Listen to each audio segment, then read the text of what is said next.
Okay,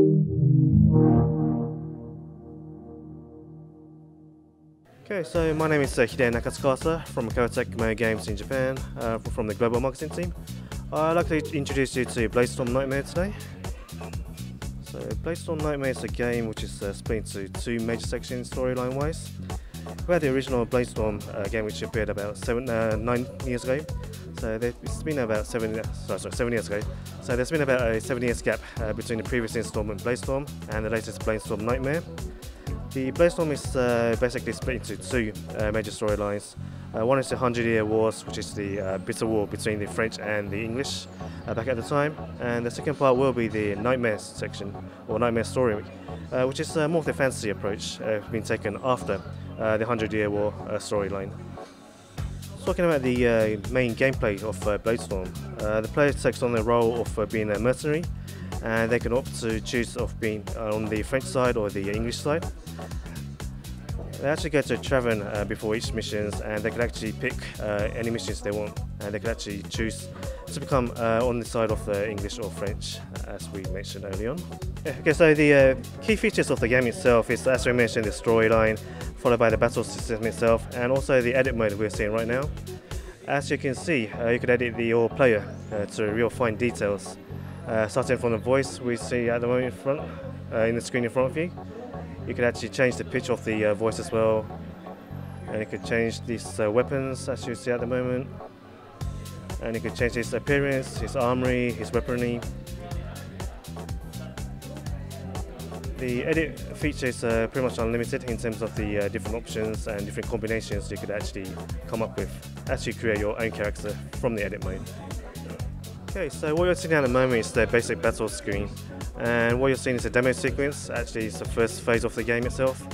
It actually sort of teaches you taking a step-by-step approach in terms of how to play the game and how it's being controlled and how you actually proceed in terms of proceeding with the game itself.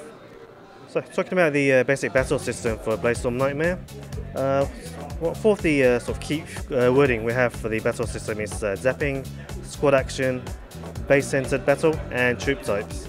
For zapping, you can actually switch between 4 different squads within a given battle. You actually have the overall control of the entire battlefield. Squad actions, you can actually execute different moves based on your squad you're controlling. And you do get special effects under certain conditions based on the squad you're controlling. Base-centered battles, this is the strategic side of the game, and you actually are required to capture different bases scattered around in the war map, which you see on the right top screen.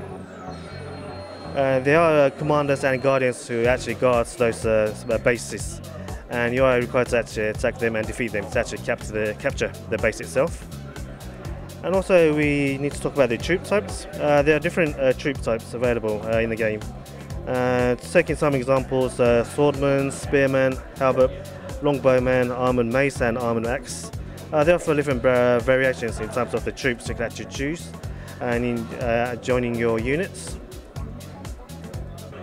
So briefly talking about the Nightmare mode, which is the story which follows the original Bladestorm storyline.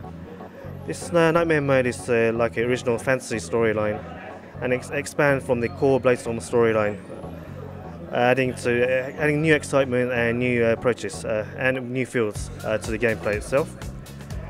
It actually consists from the war between England and France, and a mysterious battle a mysterious battle is actually unleashed with creatures appearing and attacking the players. And the main storyline would unfold as you play through the game, but it's pretty much based on Joan of Arc, one of the main characters which appear from the original Bladestorm storyline. And in the Nightmare mode, you see a lot of dragons, giants and demons which appear, and you can actually control them as well as your sort of character.